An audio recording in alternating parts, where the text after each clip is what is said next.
ಕಥೆಯ ಸಮಯ. ಇವತ್ತು ಬಾಬಾರವರ ಸಾಯಿ ಸಚ್ಚರಿತೆಯಲ್ಲಿ 14ನೇ ಅಧ್ಯಾಯ.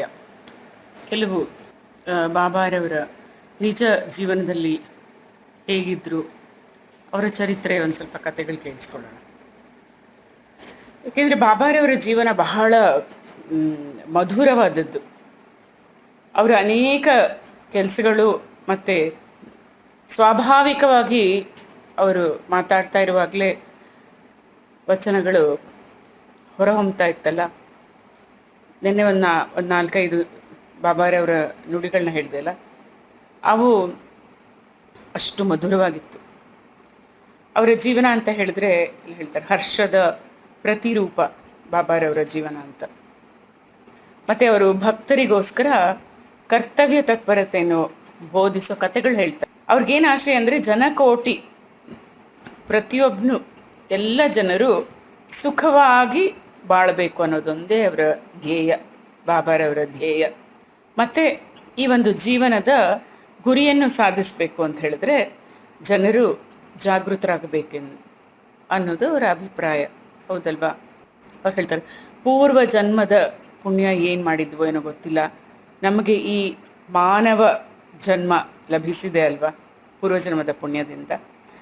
ಅದಕ್ಕೋಸ್ಕರ ಈ ಜನ್ಮದಲ್ಲಿ ಮಾನವ ಒಂದು ಭಕ್ತಿ ಮಾರ್ಗವನ್ನು ಅವಲಂಬಿಸಿ ಮುಕ್ತಿಯನ್ನು ಹೊಂದಕ್ಕೆ ಪ್ರಯತ್ನ ಮಾಡಬೇಕು ಅಂತ. ಅದಕ್ಕೋಸ್ಕರ ನಾವು ಉದಾಸೀನ ಮಾಡದೆ ನಮ್ಮ ಜೀವನದ ಅಂತಿಮ ಅನಂತ ಗುರಿ ಏನೋ ಇರುತ್ತಲ್ಲ ಅದನ್ನು ತಲುಪಕ್ಕೆ ಸತತವು ಶ್ರಮಿಸಬೇಕು ಅಂತ ಅಲ್ವಾ? ಗೊತ್ತು, hard work is the shortcut to success ಅಂತ. ಸಾಯಿಬಾಬಾ ಅವರ ಲೀಲೆಗಳನ್ನು ಪ್ರತಿದಿನ ನಾವು ಕೇಳ್ತಾ ಇದ್ದರೆ, ಈಗ ಹಾಡುಗಳಲ್ಲೇ ಅವ್ರ ಬಗ್ಗೆ ಎಷ್ಟೊಂದು ವರ್ಣನೆ ಇದೆ ಅಲ್ವಾ. ಪ್ರತಿದಿನ ನಾವು ಅವ್ರನ್ನ ಭಕ್ತಿ ಭಾವದಿಂದ ನೆನೆತಾ ಇದ್ದರೆ ಮನಸ್ಸಿಗೆ ಒಂದು ಹಿತ ಇರುತ್ತೆ.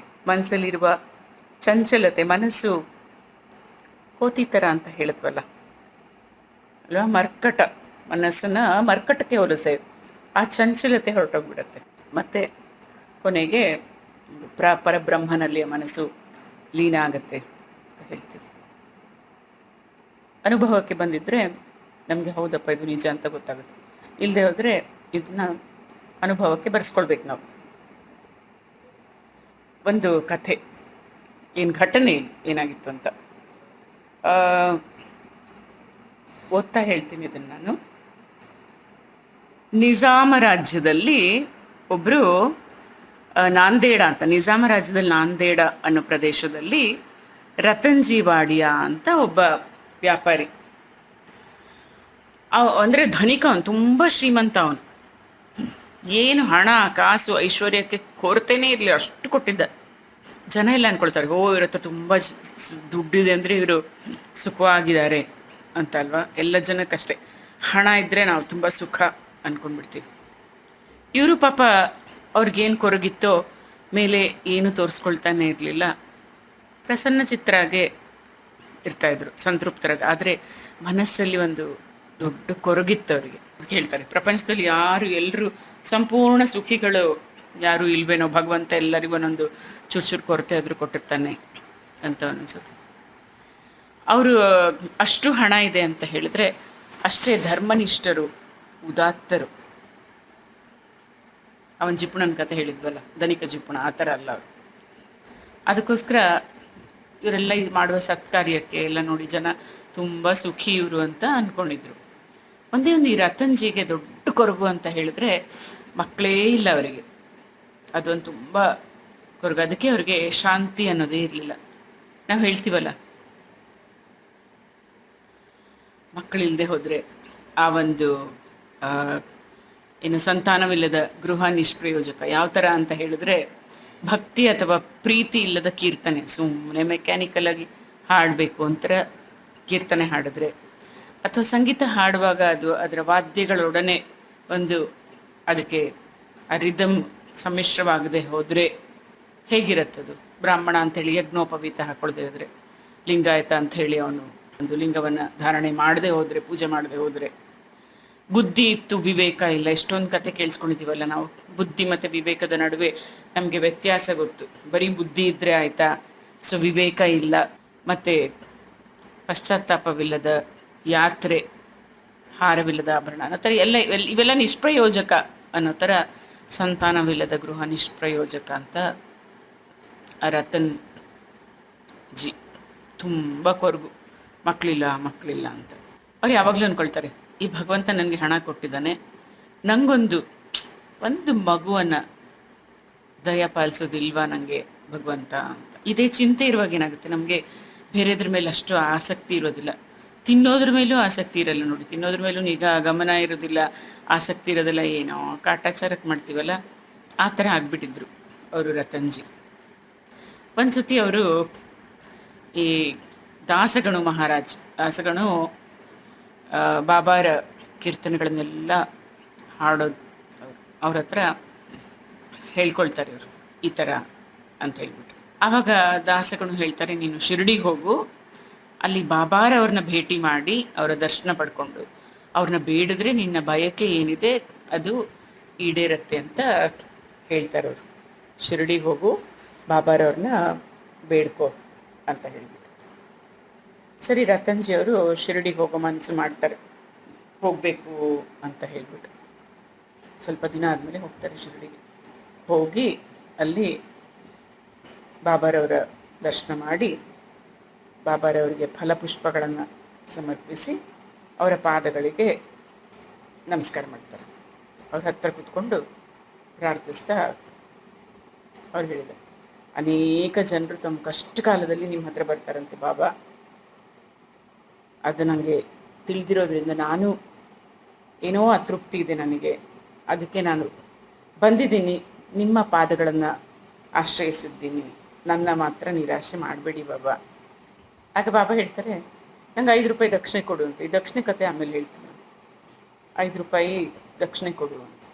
ಅವ್ರು ರತನ್ಜಿ ಆಯಿತು ಅಂತ, ಅವ್ರು ಏನು ದೊಡ್ಡ ಧನಿಕರು, 5 ರೂಪಾಯಿ ಆಯಿತು ಅಂತ 5 ರೂಪಾಯಿ ತೆಗೆದು ಕೊಡೋದ್ರಲ್ಲಿದ್ದರು. ಆಗ ಬಾಬಾ ಹೇಳಿದ್ರು, ನಿನ್ನಿಂದ ಆಗಲೇ ನನಗೆ 3 ರೂಪಾಯಿ 14 ಆಣೆ ಬಂದ್ಬಿಟ್ಟಿದೆ, ಅದರಲ್ಲಿ ಏನಿದೆ ಡಿಫ್ರೆನ್ಸ್ ಇದೆಲ್ಲ, ಅದಷ್ಟೇ ನಾನು ಕೊಡು ಅಂತ ಹೇಳ್ತಾರೆ. ಈಗ ರತನ್ಜಿಗೆ ಸಮಸ್ಯೆ ಆಯ್ತು, ಏನಿದು ನಾನು ಯಾವಾಗ ಕೊಟ್ಟಿದ್ದೀನಿ, ಯಾವಾಗಲೂ ಕೊಟ್ಟಿಲ್ಲ ಅಂತ. ಆಯಿತು, ಏನು ಚಿಲ್ಲರೆ ಕೇಳಿದ್ರಲ್ಲ ಬಾಬಾ, ಅಷ್ಟು ಕೊಟ್ಟು ಸಾಷ್ಟಾಂಗವಾಗಿ ನಮಸ್ಕಾರ ಮಾಡಿ ಅವ್ರ ವೇದನೆ ಎಲ್ಲ ಹೇಳ್ಕೊಂಡ್ರು. ಬಾಬಾ ನಂಗೊಂದು ಮಗುವನ್ನು ಕರುಣಿಸಿ, ಪುತ್ರನನ್ನು ಅಂತ ಅಂಗಲಾಚಿ ಬೇಡ್ಕೊಂಡ್ರು. ಬಾಬಾರವರ ಮನಸ್ಸು ಕರಗೋಯ್ತು, ಮಗು ಥರ ಮನಸ್ಸು ಬಾಬಾರು. ಅವರು ಹೇಳಿದ್ರು, ಇನ್ನು ಚಿಂತಿಸಬೇಡ ನೀನು ಅಂತ ಹೇಳಿ ಉದಿ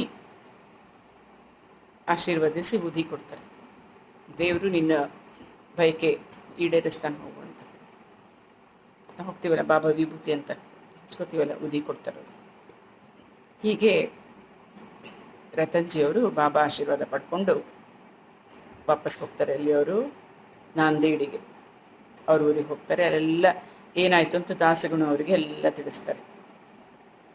ಅವ್ರು ಹೇಳ್ತಾರೆ, ನಾನು ಈ ಮುಂಚೆ ಹೋಗೇ ಇಲ್ಲ, ನಾನು ಶಿರಡಿಗೆ ಹೋಗೇ ಇರಲಿಲ್ಲ, ಆದರೂ ಸಹ ಬಾಬಾ ಹೇಳಿದ್ರು ನಿನ್ನಿಂದ ಆಗಲೇ ನನಗೆ 3 ರೂಪಾಯಿ 14 ಆಣೆ ದಕ್ಷಿಣೆ ಬಂದುಬಿಟ್ಟಿದೆ ಅಂತ ಹೇಳಿಬಿಟ್ಟು. ನಂಗೆ ಇದೊಂದು ಸಮಸ್ಯೆ ಆಯಿತು, ಅವ್ರು ಹೇಳಿದ್ದು ನಂಗೆ ಹೇಗೆ ಅಂತ ಗೊತ್ತಾಗಿಲ್ಲ ಅಂತ. ಆವಾಗ ಹೇಗೆ ಅಂತ ದಾಸಗಣವ್ರಿಗೂ ಗೊತ್ತಾಗೋದಿಲ್ಲ, ಇದೇನಾಯಿತು ಸ್ವಲ್ಪ ಯೋಚನೆ ಮಾಡ್ತಾರೆ. ಹೇಗಿದು 3 ರೂಪಾಯಿ 14 ಆಣೆ ಇವರಿಂದ ಬಾಬಾರವರಿಗೆ ತಲುಪ್ತಲ್ಲ ಅಂತ ಹೇಳ್ಬಿಟ್ಟು. ಆಗ ಅವ್ರಿಗೆ ಗೊತ್ತಾಗುತ್ತೆ, ಇವರು ರತನ್ಜಿಯವರು ಶಿರಡಿಗೆ ಹೋಗಿ ಬಾಬಾ ದರ್ಶನ ಮಾಡ್ಕೊಳ್ತೀನಿ ಅಂತ ಅಂದ್ಕೊಂಡ್ರಲ್ಲ, ಅದಾದ ನಂತರ ಅವ್ರ ಮನೆಗೆ ಒಬ್ಬ ಸಂತರು ಬರ್ತಾರಂತೆ, ಮಹಮ್ಮದೀಯ ಸಂತರು. ಅವರನ್ನು ಸತ್ಕರಿಸ್ತಾರೆ ರತನ್ಜಿ. ಸತ್ಕಾರ ಮಾಡಿ ಆಮೇಲೆ ನಂತರ ಅವ್ರು ಹೋಗೋದು ಶಿರಡಿ. ಎಷ್ಟು ಖರ್ಚು ಮಾಡಿದ್ದಾರೆ ಆ ಒಂದು ಸಂತರನ್ನು ಸತ್ಕಾರ ಮಾಡಲಿಕ್ಕೆ ಅಂತೇಳಿದ್ರೆ, ಕರೆಕ್ಟಾಗಿ 3 ರೂಪಾಯಿ 14 ಆಣೆ ಖರ್ಚು ಮಾಡಿದ್ರಂತೆ. ಆ ಪಟ್ಟಿನ ತರಿಸ್ತಾರಂತೆ ದಾಸಗಳು, ಇನ್ನೆಷ್ಟು ಖರ್ಚು ಮಾಡಿದ್ದೆ. ತುಂಬ ಜನ ನಾವೆಲ್ಲ ಖರ್ಚೆಲ್ಲ ಬರೆದಿಟ್ಕೊಳ್ತೀವಲ್ಲ, ಆ ಥರ ತರಿಸಿ ನೋಡ್ತಾರೆ. ಆ ಲೆಕ್ಕದಲ್ಲಿ ಕರೆಕ್ಟಾಗಿ 3 ರೂಪಾಯಿ 14 ಆಣೆ ಇತ್ತು, ಅದು ನನಗೆ ತಲುಪಿ ಬಿಟ್ಟಿದೆ ಅಂತ. ಬಾಬಾಗೆ ನೀವು ಎಲ್ಲಿ ನಿಂತ್ಕೊಂಡು ಏನೇ ಮಾಡಿ ಯಾವಾಗ ಏನೇ ಮಾಡಿ ಎಲ್ಲರದ್ದು ಗೊತ್ತಿರುತ್ತೆ ಅವರಿಗೆ, ಹೇಳ್ಕೊಳ್ಳಲ್ಲ ಅಷ್ಟೇ. ಯಾರು ಒಬ್ಬರು ಬಾಬಾನ ಮೋಸ ಮಾಡಲಿಕ್ಕೆ ಆಗೋದಿಲ್ಲ. ಬಾಬಾ ಮಕ್ಕಳು ಯಾರು ಮಾಡೋದಿಲ್ಲ. ಬಾಬಾನ ಕೇಳಿ ಮೋಸ ಮಾಡಬೇಕು ಅಂತ ಹೋದವ್ರಿಗೂ ಬಾಬಾಗೆ ಮುಂಚೆನೇ ಗೊತ್ತು, ಏನು ನಿಮ್ಮ ಮನಸ್ಸಲ್ಲಿ ಏನಿದೆ ಅಂತಲೂ ಸಹ ಬಾಬಾ ಅವರಿಗೆ ಗೊತ್ತು. ಆಗ ಬಾಬಾ ಶಿರ್ಡಿಯಲ್ಲಿ ಇದ್ರಲ್ಲ, ಹೇಗೆ ಇವ್ರಿಗೆ ಪ್ರಪಂಚದ ಆಗು ಹೋಗುಗಳು ಎಲ್ಲೆಲ್ಲೇನೇನಾಗ್ತಿದೆ ಎಲ್ಲ ಗೊತ್ತಾಗ್ತಾ ಇತ್ತು ಅಂತ. ಇದನ್ನೆಲ್ಲ ಕೇಳಿಸ್ಕೊಂಡು ರತನ್ಜಿ ಅವ್ರಿಗೆ ಇನ್ನೂ ಭಕ್ತಿ ಜಾಸ್ತಿ ಆಗೋಯ್ತು ಬಾಬಾ ಅವ್ರ ಮೇಲೆ. ಆಮೇಲೆ ಸಂಪೂರ್ಣ ವಿಶ್ವಾಸ, ನಂಬಿಕೆ, ಬಾಬಾ ಅವರ ಆಶೀರ್ವಾದ, ಅವ್ರು ದೇವ್ರು ಕರುಣಿಸ್ತಾನೆ ಹೋಗು ಅಂತ ಹೇಳಿದ್ರಲ್ಲ, ಅದೇ ಥರ ರತನ್ಜಿ ಅವ್ರಿಗೆ ಎಷ್ಟು ವರ್ಷ ಸಂತಾನ ಇರಲಿಲ್ಲ, ಅವ್ರಿಗೆ ಪುತ್ರ ಸಂತಾನ ಆಗತ್ತಂತೆ. ಅದಾದ್ಮೇಲೂ ಸಹ ಅವ್ರು ಬೇಕಾದಷ್ಟು ಮಕ್ಕಳು ಹುಟ್ಟಿದ್ರು. ಅವಾಗೆಲ್ಲ ಅಷ್ಟೇ ಮಕ್ಕಳು ಹುಟ್ತಾ ಇದ್ರು, ಸತ್ತು ಹೋಗ್ತಾ ಇದ್ರು ಅಂತ. ಕಡೆಗೆ ಒಂದು 12 ಮಕ್ಕಳೇ ಆಗಿದ್ದು 4 ಜನ ಉಳ್ಕೊಂಡ್ರಂತಷ್ಟೆ. ಇದು ಬಾಬಾ ಅವರ ಮಹಿಮೆ. ಬಾಬಾ ಅವರಲ್ಲಿ ಭಕ್ತಿ, ಶ್ರದ್ಧೆ, ನಂಬಿಕೆ ಇಟ್ಟರೆ ನೀವು ಗುರಿ ತಲುಪಕ್ಕೆ ಸತತ ಪರಿಶ್ರಮ ಪಟ್ಟು ಅವರು ತಿಳಿಸಿದಂತಹ ಮಾರ್ಗದಲ್ಲಿ ನಡೆದ್ರೆ ಎಲ್ಲ ಚೆನ್ನಾಗಾಗತ್ತೆ ಅಂತ ಹೇಳಕ್ಕೆ ಇದೊಂದು ಉದಾಹರಣೆ, ಒಂದು ಚಿಕ್ಕ ಕಥೆ ಇದು. ದಕ್ಷಿಣೆ ಅಂತ ಹೇಳಿದ್ನಲ್ಲ, ದಕ್ಷಿಣದ ಆಮೇಲೆ ಹೇಳ್ತೀನಿ ಅಂತ. ಇದು ಆ್ಯಕ್ಚುಲಿ ಬಾಬಾ ಸಚ್ಚರಿತೆಯ 14ನೇ ಅಧ್ಯಾಯ ಇದು. ಬಾಬಾ ಅವರು ತಮ್ಮನ್ನು ಕಾಣಕ್ಕೆ ಜನ ಬರ್ತಾ ಇದ್ರಲ್ಲ, ಭಕ್ತರು, ಅವ್ರು ಎಲ್ಲರ ಹತ್ರ ಸಾಮಾನ್ಯವಾಗಿ ದಕ್ಷಿಣೆ ಕೇಳ್ತಾ ಇದ್ರಂತೆ. ಎಲ್ರಿಗೂ ಗೊತ್ತಿತ್ತು ಅವರು ಶುದ್ಧ ಫಕೀರರು, ಮತ್ತೆ ಅಷ್ಟೊಂದು ವಿರಕ್ತ ಉಳ್ಳವರಾಗಿದ್ದರೆ ದಕ್ಷಿಣೆ ಯಾಕೆ ಕೇಳ್ತಾ ಇದ್ರು ಇರುತ್ತಲ್ಲ ಕೆಲವ್ರು ಸ್ವಲ್ಪ ಬುದ್ಧಿ, ಯಾಕೆ ಏನು ಅಂತ, ಏನು ಯಾಕೆ ಹಿಂಗ ನೀವ ಅಂದ್ಕೊಂಡು ಆ ಥರ ಕೆಲವ್ರಿಗೆ ಪ್ರಶ್ನೆ ಬಂದಿರುತ್ತೆ. ಇವರೇನು ಎಲ್ಲರ ಹತ್ರ ದಕ್ಷಿಣೆ ಕೇಳೋದೇನು, ಬಾಬಾ ಕೇಳೋದೇನು ಅಂತಲ್ವ. ಅದಕ್ಕೆ ಉತ್ತರ ನೋಡ್ಕೊಳ್ಳಿ. ಮೊದಲು ಬಾಬಾ ಯಾರ ಹತ್ರ ಏನು ತಗೋತಾ ಇರ್ಲಿಲ್ಲಂತೆ. ಅವ್ರೇನು ಮಾಡ್ತಾಯಿದ್ರು, ಉರಿದ್ಬಿಟ್ಟು ಧುನಿ, ಯಾವಾಗಲೂ ಅಗ್ನಿ ಉರಿಸ್ತಾ ಇದ್ರ, ಧುನಿ ಉರಿತಾ ಇತ್ತಲ್ಲ, ಅಲ್ಲಿ ತುಂಡಾಗಿತ್ತಲ್ಲ ಅಡ್ಡಿ ಉರಿದು ಚಿಕ್ಕ ಚಿಕ್ಕದು, ಅದನ್ನೆಲ್ಲ ಜೋಬಲ್ಲಿ ಅವ್ರ ನಿಲ್ವಂಗಿ ಹಾಕ್ಕೊಳ್ತಾ ಇದ್ರಲ್ಲ, ಅದರಲ್ಲಿ ಇಟ್ಕೊಳ್ತಾ ಇದ್ರಂತೆ. ಆಮೇಲೆ ಅವ್ರ ಮುಂದೆ ಯಾರಾದರೂ ಹಣ ಇಟ್ಟರೆ ಅದರಿಂದ ಎಣ್ಣೆ ತೊಗೊಳ್ತಾ ಇದ್ರು, ಧುನಿಗೆ ಉರಿಲಿಕ್ಕೆ ಬೇಕಲ್ಲ ಅದಕ್ಕೋಸ್ಕರ. ಆಮೇಲೆ ಸ್ವಲ್ಪ ಹೊಗೆ ಸೊಪ್ಪು ತೊಗೊಳ್ತಾ ಇದ್ರಂತೆ. ಬಾಬಾ ಅವ್ರಿಗೆ ಹೊಗೆ ಸೊಪ್ಪು ಅಂದರೆ ತುಂಬ ಇಷ್ಟ ಆಗಿತ್ತು. ಎಲ್ರಿಗೂ ಗೊತ್ತಲ್ವಾ, ಸಂತರ ದರ್ಶನಕ್ಕೆ ಹೋದಾಗ ಬರೀ ಕೈಲಿ ಹೋಗಬಾರ್ದು ಅಂತ ಹೇಳ್ಬಿಟ್ಟು ಅದಕ್ಕೆ ಕೆಲವರೆಲ್ಲ ತಾಮ್ರದ ನಾಣ್ಯ ಇಟ್ಟು ಬರ್ತಾ ಇದ್ರಂತೆ. ಅವ್ರು 2-3 ಕಾಸು ಇಟ್ಟಿರೋದು ನೋಡ್ಬಿಟ್ರೆ ಜಾಸ್ತಿ ಅಂತ ಹೇಳ್ಬಿಟ್ಟು ವಾಪಸ್ ಕೊಟ್ಬಿಡ್ತಾ ಇದ್ರಂತೆ. ಬಾಬಾ ತಗೋತಾನೆ ಇರಲಿಲ್ಲ ಅದನ್ನು. ಹೀಗೆ ಬಾಬಾರವ್ರ ಕೀರ್ತಿ ಎಲ್ಲ ದೇಶದ ಮೂಲೆ ಮೂಲೆ ಮೂಲೆಗೂ ಹರಡುತ್ತೆ. ಬಾಬಾ ಮಸೀದಿಯಲ್ಲಿ ಇರ್ತಾರೆ, ಅಲ್ಲಿ ಜನರು ಬರೋಕ್ಕೆ, ತುಂಬ ಜನರು ಬರೋಕ್ಕೆ ಶುರು ಮಾಡಿಬಿಡ್ತಾರೆ. ಆವಾಗ ಬಾಬಾ ಅವ್ರ ಹತ್ರ ದಕ್ಷಿಣೆ ಕೇಳೋಕ್ಕೆ ಶುರು ಮಾಡ್ತಾರಂತೆ. ದಕ್ಷಿಣೆ ಇಲ್ಲದೆ ದೇವರ ಪೂಜೆ ವ್ಯರ್ಥ ಅಂತ ಶ್ರುತಿ ಸ್ಮೃತಿ ಪುರಾಣದಲ್ಲಿ, ವೇದದಲ್ಲಿ ದಕ್ಷಿಣೆ ಇಡಬೇಕು ನಾವು ಅಷ್ಟೇ. ಯಾರಿಗೆ ನಾವೊಂದು ಸಂಪ್ರದಾಯ, ಒಂದು ತಾಂಬೂಲ ಕೊಡುವಾಗಲೂ ಅಷ್ಟೇ ದಕ್ಷಿಣೆ ಇರಬೇಕು ಅಂತ ಒಂದು ಕಾಯಿನ್ ಇಟ್ಕೊಡ್ತೀವಿ. ಕೆಲವರು ಅದನ್ನ ಸ್ವೀಕರಿಸೋದಿಲ್ಲ, ಅವ್ರದ್ದೇನು ಗೊತ್ತಿಲ್ಲ ನನಗೆ. ಸೊ ದೇವರ ಪೂಜೆಗೆ ದಕ್ಷಿಣೆ ಬೇಕು ಅಂತ ಹೇಳಿದ್ರೆ ಯೋಗಿಗಳ ಪೂಜೆಗೆ ಬೇಡವಾ ಅಲ್ವಾ? ಸೊ ಶಾಸ್ತ್ರಗಳೇನು ಹೇಳುತ್ತೆ ಅಂತ ಹೇಳಿದ್ರೆ, ದೇವರೇ ಆಗಲಿ, ದೊರೆನೇ ಆಗಲಿ, ಯೋಗಿಗಳನ್ನೇ ಆಗಲಿ, ಗುರುವನ್ನೇ ಆಗಲಿ ನೀವು ನೋಡೋಕ್ಕೆ ಹೋದಾಗ ಬರೀ ಕೈಲಿ ಹೋಗಬಾರ್ದು ಅಂತಲ್ವ. ನಾವು ಯಾರ್ದಾದ್ರೂ ಮನೆಗೆ ಹೋಗ್ತೀವಿ ಅಲ್ವ, ಏನಾದರೂ ಒಂದು ಹಣ್ಣು ಕೈಯಲ್ಲಿ ಹಿಡ್ಕೊಂಡು ಹೋಗ್ತೀವಿ, ಹಾಗೆ ಬರೀ ಕೈಲಿ ಹೋಗ್ತೀವ? ಅಯ್ಯಯ್ಯೋ, ಯಾರೇ ಮನೆಗೆ ಬರಲಿ ಹಾಗೆ ಮಾಡ್ತಾರೆ. ನನಗೀಗಲೂ ನೆನಪಿದೆ, ಒಂದು ಸತಿ ನಮ್ಮ ತುಮಕೂರು ಆಶ್ರಮದ ಶ್ರೀ ವೀರೇಶಾನಂದ ಮಹಾಸ್ವಾಮಿಗಳು ನಮ್ಮ ಮನೆಗೆ ಬಂದರು.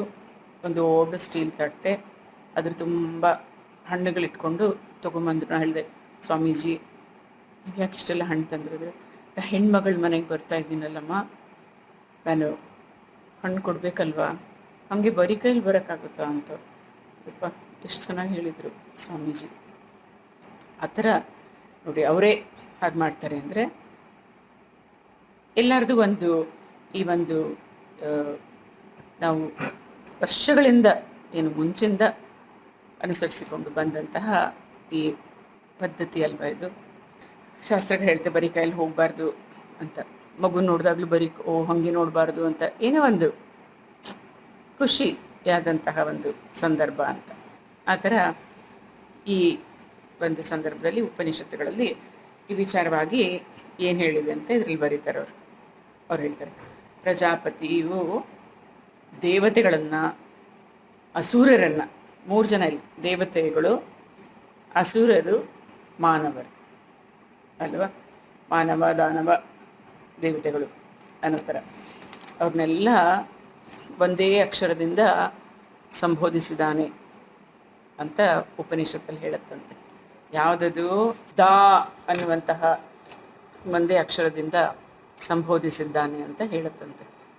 ಅಂದರೆ ದೇವತೆಗಳು ಏನು ಹೇಳುತ್ತೆ ಅಂತ ಹೇಳಿದ್ರೆ, ದೇವತೆಗಳು ಇದರಿಂದ ಧರ್ಮವನ್ನು ಅಭ್ಯಾಸ ಮಾಡಬೇಕು ಅಂತ ತಿಳ್ಕೊಂಡ್ರಂತೆ, ಮಾನವರು ದಾನ ಮಾಡಬೇಕು ಅಂತ ತಿಳ್ಕೊಂಡ್ರು, ಅಸುರರು ದಯೆಯನ್ನು ಅಭ್ಯಾಸ ಮಾಡ್ಕೊಳ್ಬೇಕು ಅಂತ ತಿಳ್ಕೊಂಡ್ರು, ಅಭ್ಯಾಸ ಮಾಡಿದ ದಯೆಯನ್ನು ಅಭ್ಯಾಸ ಮಾಡ್ಕೋಬೇಕು ಅಂತ ತಿಳ್ಕೊಂಡ್ರು, ಮಾನವನಿಗೆ ದಾನ ಧರ್ಮ ಶ್ರೇಷ್ಠವಾದದ್ದು ಅಂತ ಶಿಫಾರಸ್ ಮಾಡಲಾಗಿದ್ದೆ ಅಲ್ವಾ. ಅದಕ್ಕೆ ಗುರುವೂ ಸಹ ಶಿಷ್ಯನಿಗೆ ದಾನ ಧರ್ಮವನ್ನು ಅಭ್ಯಾಸ ಮಾಡಬೇಕೆಂದು ಹೇಳಿರ್ತಾನೆ. ನಾವು ಅಷ್ಟೇ, ತಂದೆ ತಾಯಿಯರಾಗಿ ಮಕ್ಕಳಿಗೆ ಕೊಡೋದನ್ನು ಕಲಿಸಿ, ನಿಮ್ಮ ಕೈ ಯಾವಾಗಲೂ ಹೀಗಿರಲಿ, ಕೊಡುವಂತಾಗಲಿ.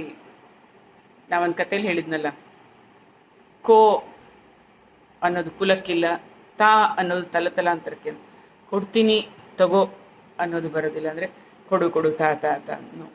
ನಾವು ಸಹ ಮಕ್ಕಳಿಗೆ ಅದಕ್ಕೆ ಹೇಳೋದು, ಈಗಿನ ಕಾಲದಲ್ಲೆಲ್ಲ ಒಂದೇ ಮಗು ಇದೆ ಅಂತ ಹೇಳಿದ್ರೆ ಹಂಚಿಕೊಂಡು ತಿನ್ನುವಂತಹ ಅಭ್ಯಾಸ ಅವರಿಗೆ ಕಲಿಸಿ ಅಂತ. ಆ ಬರ್ತ್ಡೇ ಅಂತ ಎಲ್ಲೆಲ್ಲ ಏನೇನೋ ಪಾರ್ಟಿ ಮಾಡೋದು, ಆ ಮಕ್ಕಳು ಯಾರು ಬೇರೆ ಮಕ್ಕಳು ಇರ್ತಾರಲ್ಲ ಅವ್ರ ಹತ್ರ ಕರ್ಕೊಂಡು ಹೋಗಿ, ನೀವು ನಮ್ಮಲ್ಲಿ ಒಂದು ಅಂತ ಆ ಮಕ್ಕಳ ಜೊತೆ ಇದ್ದು, ಅಥವಾ ಯಾರಿಗಿರೋದಿಲ್ವೋ ಅವ್ರಿಗೆ ಕೊಟ್ಟು ನೀವು ಸಂತೋಷ ಪಟ್ಟರೆ ಎಷ್ಟು ಚೆನ್ನಾಗಿರುತ್ತಲ್ವ. ಅದಕ್ಕೋಸ್ಕರ ಗುರುವು ಸಹ ತನ್ನ ಶಿಷ್ಯನಿಗೆ ದಾನ ಧರ್ಮ ಅನ್ನೋದು, ದಾನನ ಅಭ್ಯಾಸ ಮಾಡಿಸ್ಬೇಕಂತ. ಅದಕ್ಕೋಸ್ಕರ ಔದಾರ್ಯ ಮತ್ತು ದಯೆಯಿಂದ ದಾನ ಮಾಡಬೇಕು ಅಂತ ಹೇಳ್ತಾರೆ. ಬಾಬಾ ಈ ಪಾಠ ಕಲಿಸೋಕ್ಕೋಸ್ಕರನೇ ಎಲ್ಲರಿಂದ ದಕ್ಷಿಣೆ ಕೇಳ್ತಾಯಿದ್ರು. ಆದರೆ ಬಾಬಾರೇ ಹೇಳೋ ಥರ ಅವನಿಂದ ಏನು ತಗೋತಿರೋ, ಯಾರಿಂದ ಏನು ತಗೋತಿರೋ ಅದು 100ರಷ್ಟು ಪುನಃ ವಾಪಸ್ ಕೊಡಬೇಕು ಅಂತ ನಾವು ಹೇಳಲ್ವಾ. ಬಾ, ನೀವೆಷ್ಟು ಮಾಡಿದ್ದೀರಾ, ನಿಮ್ಮ ಋಣ ತೀರ್ಸೋಕ್ಕಾಗೋದಿಲ್ಲ, ಹೇಗಾದರೂ ಮಾಡಿ ತೀರ್ಸೋಕ್ಕಾಗಲ್ಲ ಅಂತ ಕೈ ಬಿಟ್ಟರೆ ಆಯಿತಾ, ಹೇಗಾದರೂ ಮಾಡಿ ನಿಮ್ಮ ಋಣ ತೀರಿಸ್ಬೇಕು ಅಂತ ಏನಕ್ಕಾದರೂ ಹೇಳ್ತಾ ಇರ್ತೀವಲ್ಲ. ಸೊ ಯಾರಾದರೂ ನಿಮ್ಗೆ ಸ್ವಲ್ಪ ಎಷ್ಟು ಕೊಟ್ಟಿದ್ದಾರೆ ಅಂತ, 10 ರೂಪಾಯಿ ಕೊಟ್ಟಿದ್ದಾರೆ ಅಂತ ಇಟ್ಕೊಳ್ಳಿ, ದುಡ್ಡಿನಿಂದ ಲೆಕ್ಕ ಹಾಕೋದಲ್ಲ ದಾನವನ್ನು.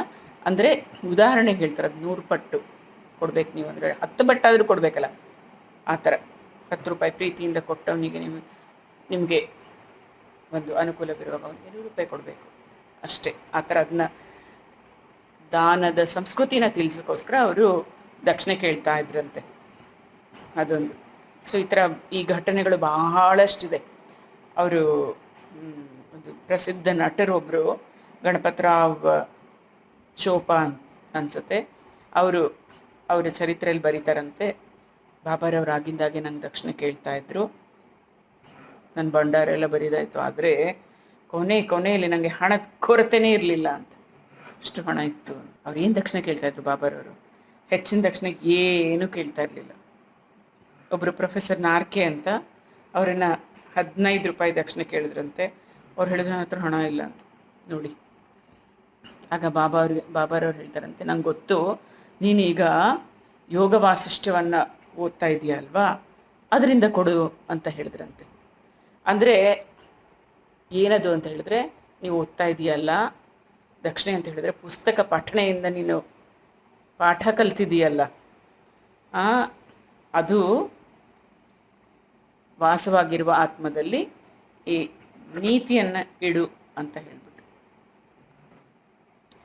ಏನು ಪಾಠ ಕಲ್ತಿದೆಯಲ್ಲ ಅದು ಬಾಬಾ ವಾಸವಾಗಿರುವ ಆತ್ಮ ಇದೆಲ್ಲ, ಆ ನೀತಿಯನ್ನು ಇಟ್ಕೋ ಅಂತ ಅರ್ಥ ಅದರಲ್ಲಿ ಅಂತ. ಇನ್ನೊಂದು ಸತಿ ಶ್ರೀಮತಿ ಥರ್ಕಡ ಅಂತೆ, ಅವ್ರಿಗೆ 6 ರೂಪಾಯಿ ದಕ್ಷಿಣೆ ಕೇಳಿದ್ರಂತೆ. ಅವ್ರ ಹತ್ರ ಹಣ ಇಲ್ಲ ಅಂತ ಅವ್ರಿಗೆ ಬೇಜಾರಾಗೋಯ್ತು. ಅಯ್ಯೋ ಬಾಬಾ ಕೇಳಿದ್ರು. ಆಗ ಅವ್ರ ಪತಿ ಪಕ್ಕದಲ್ಲೇ ಇದ್ರಂತ. ಅವ್ರು ಹೇಳಿದ್ರು, ಬಾಬಾರವ್ರು ನೀನಿಂದ ಕೇಳಿದ್ದು ಏನು ಗೊತ್ತಾ, ನಿನ್ನ ಅಂತರಂಗದಲ್ಲಿ 6 ಶತ್ರುಗಳಿದ್ದಾರಲ್ಲ, ನಾವು ಅರಿಷಡ್ ವೈರಿಗಳು ಅಂತ ಹೇಳ್ತೀವಲ್ಲ, ಮೋಹ, ಮಮತೆ, ಮದ, ಮತ್ಸರ, ಲೋಭ, ಇದೆಲ್ಲ ಅದನ್ನು ಅವ್ರು ಕೇಳಿದ್ದು ಅಂತ ಹೇಳಿಬಿಟ್ಟು. ಎಷ್ಟು ಅರ್ಥ ಇದೆ. ಹಣ ಅಲ್ಲ ಇಲ್ಲಿ, ಅರ್ಥ ಮಾಡ್ಕೊಳ್ಬೇಕು. ಅವ್ರು ಏನೇ ದಕ್ಷಿಣೆ ಶೇಖರಿಸ್ತಾ ಇದ್ರಲ್ಲ ಅದನ್ನು ಎಲ್ಲರಿಗೂ ಹಂಚ್ಬಿಡ್ತಾ ಇದ್ರು. ಮಾರನೇ ದಿನ ಮತ್ತೆ ಫಕೀರರು ಅವರು ಎಷ್ಟೆಲ್ಲ ದಕ್ಷಿಣೆ ತಗೊಂಡು ಎಲ್ಲರಿಗೂ ಕೊಡ್ತಾ ಇದ್ರಲ್ಲ. ಬಾಬಾ ಅವರ ಸಮಾಧಿ ಆದಾಗ ಅವ್ರ ಹತ್ರ ಸ್ವಲ್ಪನೇ ಹಣ ಇತ್ತಂತೆ. ಸೊ ಬಾಬಾ ದಕ್ಷಿಣೆ ಯಾಕೆ ತಗೊಳ್ತಾ ಇದ್ರು ಅಂತ ಹೇಳಿದ್ರೆ, ಅದರಿಂದ ತಮ್ಮ ಭಕ್ತಿಗೆ ಸನ್ಯಾಸ ಮತ್ತು ಪರಿಶುದ್ಧತೆಯ ಪಾಠ ಕಲಿಸಬೇಕು, ಅಷ್ಟೇ ಅವರ ಧ್ಯೇಯ. ಒಂದು ಸತಿ ಠಾಣಾದ ನಿವೃತ್ತ ಮಾಮಲೆದಾರ್ ಅಂತ ಒಬ್ಬರು ಪ್ರೊಫೆಸರ್, ಒಬ್ಬರು ದೇವರ್ ಅಂತ, ಅವರು ಬಾಬಾ ಕೇಳದೇ ಇದ್ರು ಸಹ ದಕ್ಷಿಣೆ ಕೊಡ್ತಾ ಇದ್ರಂತೆ. ಬಾಬಾ ಕೆಲವು ಸತಿ ತಗೊಳ್ತಾ ಇದ್ರು, ಕೆಲವು ಸತಿ ಬೇಡ ಅಂತ ಇದ್ರು. ಕೊಟ್ಟವ್ರ ಹತ್ರ ಎಲ್ಲ ಇಸ್ಕೊಳ್ತಾ ಇರಲಿಲ್ಲ ಅವರು, ಬೇಕಿದ್ರೆ ತಗೋತಾ ಇದ್ರು ಅಷ್ಟೇ. ಆವಾಗಲೇ ಹೇಳಿದ್ನಲ್ಲ, 2-3 ನಾಣ್ಯಗಳು ಇಟ್ಬಿಟ್ರೆ ಒಂದೇ ತಗೊಳ್ತಾ ಇದ್ರು, ಅವ್ರು ಅಷ್ಟು ಬೇಡ ಅಂತ ಹೇಳ್ತಾ ಇದ್ರು. ಯಾರಾದರೂ ಮನ್ಸಲ್ಲಿ ಹೋದವರು ಬಿಡು ಬಾಬಾಗೆ ಏನು ದಕ್ಷಿಣೆ ಕೊಡೋದು, ಅವರೇ ಕೇಳಿ ಆಮೇಲೆ ಕೊಡ್ತೀನಿ ಅಂತ ಮನ್ಸಲ್ಲಿ ಬರ್ತಾ ಇತ್ತಲ್ಲ, ಅಂಥವ್ರ ಹತ್ರ ದಕ್ಷಿಣೆನೇ ತಗೊಳ್ತಾ ಇರಲಿಲ್ಲ ಬಾಬಾ. ಆಮೇಲೆ ಅವ್ರ ಶಕ್ತಿಗೆ ಅನುಗುಣವಾಗಿ ದಕ್ಷಿಣೆ ಕೇಳ್ತಾ ಇದ್ರು. ಯಾರೋ ಹೋದ್ರು ಅಂದರೆ ₹1 ಕೊಡ್ರಿ, ₹5 ಕೊಡ್ರಿ, 15 ಅಲ್ಲ. ಅವ್ರಿಗಾಗತ್ತಾ, ಅವರ ಯೋಗ್ಯತೆ ಏನು, ಅವ್ರ ಶಕ್ತಿ ಇದೆಯಾ, ಅದನ್ನು ನೋಡ್ಕೊಂಡು ಕೇಳ್ತಾ ಇದ್ರಂತೆ. ಮತ್ತು ಐಶ್ವರ್ಯವಂತರಿಗೆ, ಕಡುಬಡವರಿಗೆ ಕೇಳ್ತಾನೆ ಇರಲಿಲ್ಲ ಬಾಬಾ. ಮತ್ತು ಯಾರಾದರೂ ದಕ್ಷಿಣೆ ಕೇಳಿದಾಗ ಎಲ್ಲರೂ ಕೊಟ್ಬಿಡ್ತಾ ಇದ್ರಾ? ಎಷ್ಟೊಂದು ಜನ ಕೊಡ್ತಾ ಇರಲಿಲ್ಲ. ಬಾಬಾಗೇನು ಕೋಪನೇ ಬರ್ತಾ ಇರಲಿಲ್ಲ. ನಾವಾದರೆ ಒಂದು ಚಿಕ್ಕ ಪುಟ್ಟ ವಿಷಯಕ್ಕೂ ಕೋಪ ಮಾಡಿಕೊಂಡು ಕೆಂಡ ಆಗಿ, ನಾನು ಹೇಳ್ತೀನಿ, ಕೋಪ ಆದಾಗ ನಮ್ಮ ದೇಹದಲ್ಲಿರೋ ಇಮ್ಯೂನ್ ಸಿಸ್ಟಮ್ ಎಲ್ಲ ಸತ್ತೋಗುತ್ತೆ ಸ್ವಲ್ಪ ಹೊತ್ತು ಅಂತ. ಹಾಗೆಲ್ಲ ಮಾಡ್ತೀವಲ್ಲ, ದೇಹವನ್ನು ದಂಡಿಸ್ಬಿಡ್ತೀವಿ ನಾವು. ಬಾಬಾ ಕೋಪನೇ ಇಲ್ಲ. ಇನ್ನು ಯಾರಾದರೂ ನೀವು ಅಲ್ಲಿಗೆ ಹೋಗ್ತಾ ಇದ್ದೀರಾ ಶಿರಡಿಗೆ, ಬಾಬಾ ಅವ್ರ ಹತ್ರ ನನ್ನ ಪರವಾಗಿ ಈ ದಕ್ಷಿಣೆ ಕೊಟ್ಬಿಡಿ ಅಂತ ಕೊಟ್ಟು ಕಳಿಸಿರ್ತಾರೆ. ನಾವು ಈಗ ಎಷ್ಟೊಂದು ಸತಿ ಮಾಡ್ತೀವಲ್ಲ ದೇವಸ್ಥಾನಲ್ಲೆಲ್ಲ. ಅವ್ರು ಬಂದಿರೋರು ಮರ್ತೋಗ್ಬಿಟ್ರೆ ಬಾಬಾ ಹೇಳ್ತಾರೆ, ನೀವು ಮರ್ತೋಗ್ಬಿಟ್ಟಿದೆಯಲ್ಲ ದಕ್ಷಿಣೆ ಕೊಟ್ಟು ಕಳಿಸಿದ್ದು ಕೊಡು. ಏನು ಎಲ್ಲಿ ಮಾಡಿ ಈವಾಗಲೂ ಅಷ್ಟು ಬಾಬಾಗೆ ಎಲ್ಲ ಗೊತ್ತಾಗುತ್ತೆ ನೀವು ಮಾಡೋದೆಲ್ಲ. ಅದನ್ನೆಲ್ಲ ಜ್ಞಾಪಕ ಮಾಡಿ ಪಡ್ಕೋತಾ ಇದ್ರು. ತುಂಬ ಸತಿ ಬಾಬಾ ಅವರು ದಕ್ಷಿಣೆ ಕೊಟ್ಟಿದ್ದನ್ನು ಮತ್ತೆ ವಾಪಸ್ ಕೊಟ್ಟು, ಇದು ದೇವ್ರ ಮನೇಲಿ ಇಟ್ಕೋ, ಪೂಜೆ ಮಾಡು ಅಂತ ವಾಪಸ್ ಕೊಟ್ಬಿಡ್ತಾ ಇದ್ರು. ಇದು ಒಳ್ಳೇದಾಗ್ತಿತ್ತು. ಕೆಲವು ಸತಿ ಭಕ್ತರೆಲ್ಲ ಏನೋ ಅಂದ್ಕೊಂಡಿರ್ತಾರಪ್ಪ, ನಾನು ಬಾಬಾ ದರ್ಶನಕ್ಕೆ ಹೋಗ್ತೀನಿ, ಇಷ್ಟು ಕೊಡ್ತೀನಿ ದಕ್ಷಿಣೆ ಅಂತ. ಅದಕ್ಕೂ ಜಾಸ್ತಿ ಕೊಟ್ಬಿಟ್ರೆ ಅವ್ರು ಅಷ್ಟು ಜಾಸ್ತಿ ಏನಿತ್ತಲ್ಲ ಅದನ್ನಷ್ಟು ವಾಪಸ್ ಕೊಟ್ಬಿಡ್ತಾಯಿದ್ರು ಬಾಬಾ. ಇಲ್ಲದೇ ಕೆಲವು ಸತಿ ಅವ್ರೇನು ಮನಸ್ಸಲ್ಲ ಅಂದ್ಕೊಂಡು ಅದಕ್ಕಿಂತ ಸ್ವಲ್ಪ ಜಾಸ್ತಿನೂ ಕೇಳ್ತಾ ಇದ್ರು ಅಂತ. ಯಾರಿಗಾದ್ರೂ ಜಾಸ್ತಿ ಕೇಳಿದಾಗ ಹಣ ಇಲ್ಲಾಂದರೆ ಸಾಲ ಮಾಡಿ ಆದರೂ ಕೊಡಿ ಅಂತ ಇದ್ರು ಅಂತ. ಹಾಗೂ ಪ್ರಸಂಗಗಳು ಇದೆ ಅಂತ ಬಾಬಾಂತ. ಕೆಲವು ಸತಿ ಕೆಲವ್ರ ಹತ್ರ 3-4 ಸತಿ ದಕ್ಷಿಣೆ ಕೇಳಿ ತಗೋತಾ ಇದ್ರು ಅಂತ. ಬಾಬಾರವರಲ್ಲಿ ಇಲ್ಲೇ ನಮ್ಗೆ ಗೊತ್ತಿಲ್ಲ ಏನಿದೆಲ್ಲ ಅಂತ. ಏನೇ ದಕ್ಷಿಣೆ ಬಂದರೂ ಸ್ವಲ್ಪ ಅವರು ತಮ್ಮ ಖರ್ಚಿಗಾಗಿ ಇಟ್ಕೊಳ್ತಾ ಇದ್ರು. ಮಿಕ್ಕಿದೆಲ್ಲ ಎಲ್ರಿಗೂ ಧುನಿಗೆ ಕಟ್ಟಿಗೆ, ಧುನಿಗೆ ಎಣ್ಣೆ, ಸ್ವಲ್ಪ ಎಲ್ಲೋ ತಂಬಾಕು ತಗೊಳ್ತಾ ಇದ್ರು ಅಷ್ಟೇ. ಇಡೀ ಸಂಸ್ಥಾನದಲ್ಲಿ ಸಮಸ್ತ ಪದಾರ್ಥಗಳನ್ನು ರಾಧಾಕೃಷ್ಣ ಮಾಯಿ ಸಲಹೆ ಹೇಳ್ತಾ ಇದ್ರು. ಎಲ್ಲ ಭಕ್ತರೆಲ್ಲ ಅವರೇ ತಂದು ಒದಗಿಸ್ತಾ ಇದ್ರಂತೆ. ಬಾಬಾರವರು ಹೆಚ್ಚು ಬೆಲೆ ತಗೊಂಡು ಪದಾರ್ಥಗಳನ್ನ ತೊಗೊಂಡು ಬರ್ತಾರಲ್ಲ, ಅವ್ರ ಮೇಲೆ ಕೋಪ ಮಾಡ್ಕೊಳ್ತಾ ಇದ್ರು, ಇಷ್ಟೆಲ್ಲ ಖರ್ಚು ಮಾಡಬಾರ್ದು ಅಂತ. ಅವರು ಒಂದಿನ ಹೇಳ್ತಾರೆ ಇವರಿಗೆ, ಅವ್ರಿಗೆ ಹೇಳ್ತಾರೆ, ನನ್ನ ಆಸ್ತಿ ಏನಿದೆ ಹೇಳು, ಒಂಚೂರು ಬಟ್ಟೆ ಏನು ಹಾಕ್ಕೊಳ್ತಾ ಇದ್ರಲ್ಲ, ಕಪ್ಪನಿ ಮತ್ತು ಮಣ್ಣಿನ ಪಾತ್ರೆ ಅಷ್ಟೇ ಅಲ್ವಾ. ಈ ಜನರು ಯಾಕೆ ಸುಮ್ಮನೆ ಅನಾವಶ್ಯಕವಾಗಿ ಕೆಲ್ಸಕ್ಕೆ ಬಾರದ ಬೆಲೆ ಬಾಳುವಂಥ ವಸ್ತ್ರಗಳನ್ನೆಲ್ಲ, ಪದಾರ್ಥಗಳನ್ನೆಲ್ಲ ತಂದು ನಂಗೆ ಕೊಡ್ತಾರೆ ಹೇಳು? ನನಗಿದೆಲ್ಲ ಬೇಕಾ? ನಂಗೆಲ್ಲ ಬೇಡಪ್ಪ, ನನ್ನ ಆಸ್ತಿ ಇಷ್ಟೇ ಅಂತ ಹೇಳ್ತಾ ಇದ್ರು ಬಾಬಾ. ಇದು ಬಾಬಾರವರ ಸಚ್ಚರಿತೆಯಲ್ಲಿ 14ನೇ ಅಧ್ಯಾಯ. ಇವತ್ತು ಗುರುವಾರ ಅಲ್ವಾ? ಬಾಬಾ ಸಚ್ಚರಿತೆಯಲ್ಲಿ ಒಂದೇ ಒಂದು ಅಧ್ಯಾಯದಲ್ಲಿ ಏನಿದೆ ಅಂತ ತಿಳ್ಕೊಂಡಿದ್ದೀವಿ ಅಂತ ಹೇಳಿದ್ರೆ ನಮಗೆ ತುಂಬ ಪುಣ್ಯ ಬರುತ್ತೆ. ಸಾಯಿ ಸಚ್ಚರಿತೆಯಲ್ಲಿ ಸಾಯಿನಾಥರು ಆ ಸ್ಥಳಕ್ಕೆ, ಅದರ ಶಿರಡಿಗೆ ಹೆಂಗೆ ಹೋದರು ಅಂತ ಒಂದು ಘಟನೆ ಇದೆ.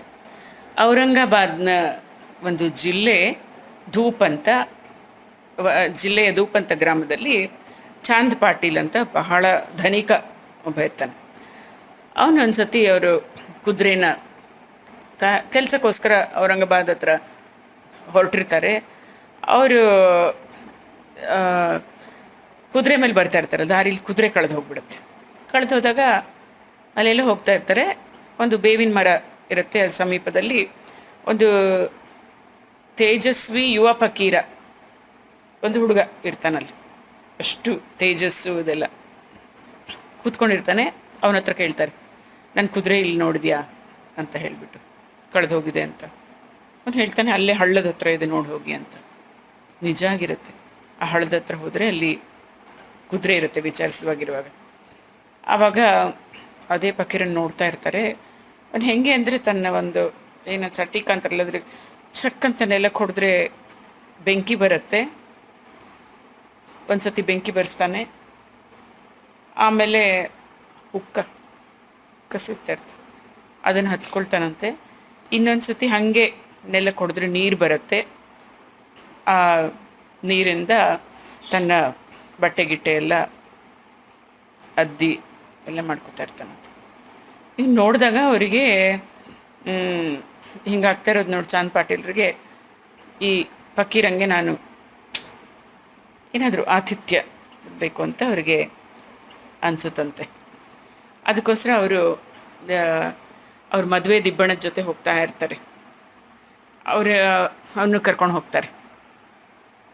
ಈ ಚಿಕ್ಕ ಫಕೀರನ್ನು ಕರ್ಕೊಂಡು ಶಿರಡಿಗೆ ಕರ್ಕೊಂಡು ಬರ್ತಾರಂತೆ. ಶಿರಡಿಗೆ ಕರ್ಕೊಂಡು ಬಂದಾಗ ಅಲ್ಲಿ ಖಂಡೋಬಾ ದೇವಸ್ಥಾನದ ಬಾಗಿಲ ಹತ್ರ ಕರ್ಕೊಂಬರ್ತಾರೆ. ಶಿರಡಿಗೆ ಬಂದು ಅಲ್ಲಿ ಬಾಗಿಲ ಹತ್ರ ಈ ಫಕೀರ ಕಾಣಿಸ್ತಾನಲ್ಲ, ಅವನ್ನ ಅರ್ಚಕರು ಬಂದುಬಿಟ್ಟು ಯಾ ಸಾಯಿ ಅಂತಾರಂತೆ. ಅಂದರೆ ಯಾ ಸಾಯಿ ಅಂದರೆ ಬನ್ನಿ ಸ್ವಾಮಿ ಅಂತೆ, ಯಾ ಸಾಯಿ ಅಂತ. ಅದನ್ನು ಏನು ಸ್ವಾಗತ ಮಾಡಿದ ಪದ ಆಯ್ತಲ್ಲ, ಅದೇ ಅವರ ಒಂದು ಹೆಸರಾಗೋಯ್ತು ಅಂತ ಹೇಳ್ತಾರೆ. ಆಮೇಲಿಂದ ಅವರು ಚಿಕ್ಕ ಫಕೀರ ಅಲ್ಲೇ ಒಂದು ಊರಿನಲ್ಲಿ ಒಂದು ಮಸೀದಿ ಇತ್ತಲ್ಲ, ಅದರಲ್ಲೇ ವಾಸ ಮಾಡೋಕ್ಕೆ ಶುರು ಮಾಡ್ತಾನಂತೆ. ಅಲ್ಲಿ ಸಾಯಿನಾಥರ ಜೊತೆ ಕೆಲವರು ಸಾಧುಗಳು ಇರ್ತಾರಂತೆ. ಖಂಡಯೋಗದಲ್ಲಿ ಸಿದ್ಧಾಸ ಅಂದರೆ ಒಂಥರ ಅವಯವಗಳನ್ನೆಲ್ಲ ಬಿಚ್ಚಿ ದೂರ ಇಡ್ಬೋದಲ್ಲ, ಆ ಥರ ಆ ಒಂದು ಯೋಗ, ಅದರಲ್ಲಿ ತುಂಬ ಸಿದ್ಧಹಸ್ತರಾಗಿದ್ದಂತೆ ಸಾಯಿನಾಥರು. ಕಫನಿ ಧರಿಸಿ ಉದ್ದದೊಂದು ಬಿಳಿದೊಂದು ಹಂಗೆ ಹಾಕೋತಾರಲ್ಲ, ಅದನ್ನು ಹಾಕ್ಕೊಂಡು ತಲೆಗೊಂದು ಬಟ್ಟೆ ಸುತ್ತಕೊಂಡು ತಮ್ಮ ಜೊತೆ ಒಂದು ಚಿಲ್ಮೆ, ಒಂದು ಕೋಲು, ಭಿಕ್ಷಾಪಾತ್ರೆ ಇಟ್ಕೊಳ್ತಾ ಇದ್ರು. ಯಾವಾಗಲೂ ಒಂದು ದಕ್ಷಿಣ ದಿಕ್ಕಿಗೆ ಅಗ್ನಿ ಉರಿಸ್ತಾ ಇದ್ರಂತೆ. ಅದು ಸದಾ ಕಾಲ ಉರಿತಾ ಇತ್ತು. ಅದನ್ನೇ ಹೇಳೋದು ಶಿರಡಿಯಲ್ಲಿ ಅವರು ಆವಾಗ ಉರಿಸಿದ್ದ ದುನಿ ಅಂತ ಹೇಳ್ತೀವಲ್ಲ, ಸೊ ಇವತ್ತು ಅದು ಆರಿಲ್ಲ. ಅವ್ರು ಮಲ್ಗೋ ರೀತಿ ಮಾತ್ರ ವಿಚಿತ್ರ ಅಂತೆ. ಹೇಗೆಂದ್ರೆ ಇಟ್ಟಿಗೆ ಇಟ್ಕೊಂಡು ಇಟ್ಟಿಗೆ ಮೇಲೆ ಹಿಂಗೆ ಕೈ ಊರ್ಕೊಂಡು, ನೀವು ಕೆಲವು ಫೋಟೋ ಎಲ್ಲ ನೋಡಿರ್ತೀರಲ್ವ, ಮಲಗ್ತಾ ಇದ್ರಂತೆ. ಗೊತ್ತಿಲ್ಲ ಅದ್ರದ್ದು ಏನು ಅಂತ.